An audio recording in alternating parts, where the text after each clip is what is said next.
Hello everybody and welcome to another episode of Usually Fixing and Tinkering. This time I will just give you a small garage update because the car that's in here is the most, the favourite car of this channel, I no doubt, in terms of its popularity and the reason why I started this channel. And I thought I'd just give a little update as to what is going on in here with 50 Shades of Panther Black not. Yes, well, I'll use that word very, very lightly these days because it really isn't. But we do have a bit of humidity in here that we've just managed to get out. There are a few little tips that I'm going to give you in this episode. It is mainly to do with Ford Focus Mark 1s. This is more of a garage update and a bit of a cautious tale on Focus Mark 1s. You can see some wheel trims on the wall. Yes, these are good second-hand spares for Ruby because getting these wheel trims has been an absolute mammoth of a task, and these are not particularly great. The lacquer has started to go on both of them. They're nowhere near as good as the ones on the car, but I'm pretty sure if I could take this finish off and respray it the same sort of silver metallic colour, I'll have no issues. And well, it's a good decoration for now anyway. I have got a third one to give to a good friend of mine. You'll note down here we have another damp trap. Yeah, that is just because the one day I came into this garage a couple of months ago after a lot of rain, we did have a bit of rain that came in down the corner because it kind of leaks in from the corner and goes in as they do. No garage is leak free, I can tell you that, apart from if you've had if it's a garage attached to your house and you've got all the drains galore, which I don't have at the front. Lovely sound deafening. This does make a difference. I've actually done a before and after of that to prove it as well. That sound deafening foam. I don't know why that microfiber is just randomly placed there. But yes, a couple of things hanging over the place. And I have had a little bit of a swift turnaround of a load of parts that I've just skipped. They're not even good enough for this car nor the Rover, and you do acquire a lot of parts over the time, and the problem is space is a premium, as you can see, and I don't have a lot of space in my life, and I can't really have things lying around because I might need that in the future. I'm definitely not a hoarder, but I'm definitely not someone who will throw things out willy-nilly. It's about a balance between the two, and when I say hoarding, I mean, are you going to use that part? Do you need it now? Do you think it's going to be worth anything in the future? And if the answer to those three questions is no, throw it in a bin. Well, I'll just pay attention to this lovely tats disc. I've got nothing on it. There needs to be something written on it. This looks a bit plain and ornery. I haven't seen a better one yet, but if I find something more heritage-like, I will get it. But as I say, that is a copy of what would have been the first ever tats disc for this car, and the price of £155, because this is an automatic, would have been correct for 2002, believe it or not. Obviously the preservation sticker there, yep, lovely, fantastic. That sticker, by the way, is a really good identifier for anybody in the Mark 1 Focus Preservation group. It is the biggest and growing best Mark 1 group going. It's the only group that really wants to be more than a Facebook group, and that's my intention for the group, and that is a great identifier. You can spot that if you put it on the front windscreen or the back window. You can spot that a mile off. It's literally a white disc from backwards, just come over here. Oh, by the way, I have reversed the car in because I had to do something. I had to do a recent video on this car, which hasn't yet come out. It will come out very soon, where I needed sort of light from the front because I was doing something around this area. More of my pep talks, you know, I like pep talks. But this car, as I've literally came down here to do one job, not film actually, strangely. This is a bit of a bloggy sort of update. But I have, oh goodness me, I had a bit of a shift round of all my artifacts. And how many dehumidifier damp traps do you need? That's how many I actually go through. Because that one on the car, which is almost completely full, it's taken about 2 months to fill up. That one will take less, sort of longer. If they're up there, they take less time because humidity rises and it will catch it at that point. But it's always good to have one down there. Because when I came into this garage a couple of months ago, and the reason for that one is this side of the car was sipping wet. it was wet. The humidity had clung to the sill. I do not want water anywhere near that. It was the worst I've seen this car in this garage so far, in all weathers. And I dried it off very, very quickly. And I've got that damp trap working down there. Yes, excuse the Rover's windscreen, which is, I don't know if this will ever be fitted, but it's there when I need it, and it's just sitting there. I do love the traditional green tint. Yes, and if any of you want to know where I got that, I was lucky to get that on eBay, but that is the correct one for my car. It looks more 90s than 2002. I do agree. I don't think this was the exact one from the time, but still, it looks really, really nice. It almost looks like a newspaper clipping, the way it's actually styled. That, obviously, and come down here, I've got a load of leather stuff, and Adam sent me a spare 16-inch alloy, which I'm so grateful for. It's great to have a spare one. They're so expensive, it's untrue.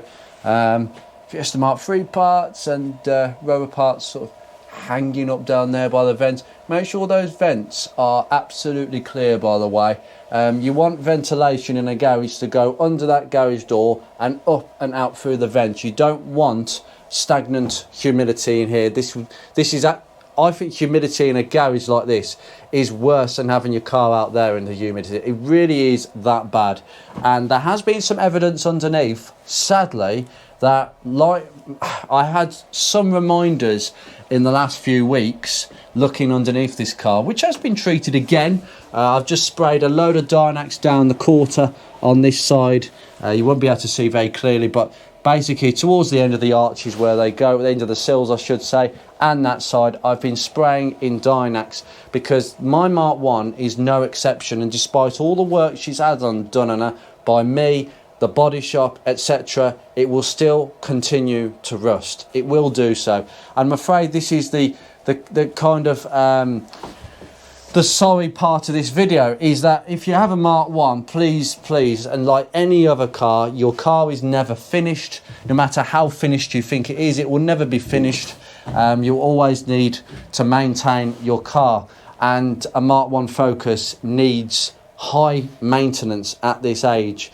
And I have discovered some just surface rust just creeping in to the pinch weld, the pinch seam on the inside. So it's the painted finish on the outside because that's what the body shop did. On the inside is what I did, and it's still starting to surface rust again after being in the garage for 12 months. I've just treated it back, I've wire brushed it back, and I haven't done any paint or anything rust converting. What I've done for now is I've stuffed Dynax over the whole lot, and that should, Dynax theoretically is basically a product you can use over bare metal. What it will do is it will suffocate that rust. It's got anti-corrosion inhibitors. It will suffocate the rust and will stop it forming even more. And I've just been over both arches. I've had enough Dynax from Ruby to just go over the arches today as well, because I'm just starting to get the orange dots everywhere. You know those horrible orange dots that only appear when you stick a camera everywhere? In fact, if I just get my trusty smartphone, I can show you what I've been doing. Okay, you can see evidence that I've just been, there we go, there's the goop up there. I've just been stuffing it up there. Those strut towers, yeah, you got to be very, very careful of those areas on a Mark 1. They will rust. They will rust. Given a moment's notice, they will rust out and basically write the car off as far as I'm concerned. It's just too complicated a piece of metal. Unless you're a body man yourself and you can do your own welding. The plate at the top is quite thick steel, but it will still rust out given not 2 moments notice, because it's behind an arch liner on your cars. See, I've just stuffed it all the way up there, and I've had to go over there as well. You can see the plate. That is the plate that was the first bit of welding this car ever saw. That's the plate that was put there, and it's fantastic, absolutely fantastic. But down here, there is evidence in the corner, just there, that unfortunately it's starting to go again, and it's starting to rust just a little bit on the corner. I will treat it properly in the long term, but the Dynax will suffocate the rust for now and keep it as it is. I'm not going to do any bodywork to this car this year. I don't intend to. in terms of whatever's underneath, because I've had a look front and back just now, and there's minimal amounts of rust that I've had to treat and wire brush and Dynax, particularly the arches and those little areas. They are blooming tiny. Honestly, you think I'm going absolutely potty about this, but when your focus gets to a high sort of high quality sort of concourse-esque condition, it will highlight the areas that are not so good very easily, and those areas are something that most people wouldn't bat an eyelid about. But I really would I'd be very, very cautious about checking the inside of the pinch weld on a Mark 1, because they will creep in. It's particularly around where the train arm bush sits. They tend to be areas of thinner steel, so they will start speckling very easily. So I will just leave that as a word of advice, but everything else looks fantastic in here, and yes, I mean, as I say, there's no leaks on the roof, and every so often I just do a quick check here and there, but everything is absolutely fine. But this car will be coming out to play very soon. You will be seeing this in another episode. But my word of advice, and this is me being extremely honest here, Mark 1s are not low maintenance cars, and if you're thinking of buying one, don't have it in mind that you're going to be literally doing barely anything to it. You might do some servicing, mechanical jobs, maybe some brake pads. We've gone way beyond that. We've gone way beyond that with Mark 1s, and there are still people out there who are asking questions that kind of, they tell me that you don't know what you're getting in for, and that's going to make you it's going to make you very upset. It's going to be a disappointing experience, and I don't want it to be disappointing for anybody. Owning a Mark 1 is one of the most rewarding things that you can do in the world of cars, and that's me being absolutely biased about this. But these cars do need looking after. You're going to need a welder, you're going to need a body man, you're going to have to get your hands dirty to try and lower the cost down in as many areas as possible. Otherwise, you cannot have any hope of keeping a Mark 1 Focus in the long run. And that is unfortunately a disappointing thing. But unless you have these skills, or you know people and you have enough finances to justify it, keeping one of these on the road in this kind of condition is a difficult task. I mean, the example that I can give you is I've just come in this garage to do a couple of tidying up jobs, not on the car, on the actual garage and my resources. And then I ended up doing some wire brushing and Dynax because I spotted things I didn't like underneath. Very minor on Mark 1. In fact, the underside of the car is extremely clean, and there's no reason, honestly, this is one of the nicest Mark 1s on the roads, and that's not just me because I'm the owner. But it really, I've not seen many Mark 1s to this standard.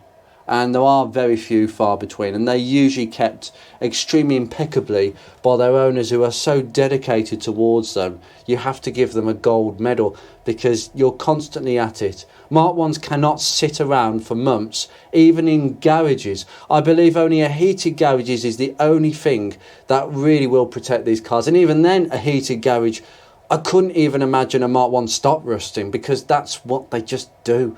They weren't as well protected as other cars of the period. They are Fords, and the way they drive, the quality of the ride experience and the driving experience that will give you will massively outweigh any dirty fingernails and bad backs that you have by getting under your car and getting grimy, dirty, getting the wire brush out every so often and having a good scrub up underneath, because it'll be the most rewarding thing you've ever done. Seriously. So that's my little bit of a forewarning around this episode, because I came here literally to do a job or two, and what I ended up doing was making a video. Good job I had the camera with me. Take care, guys.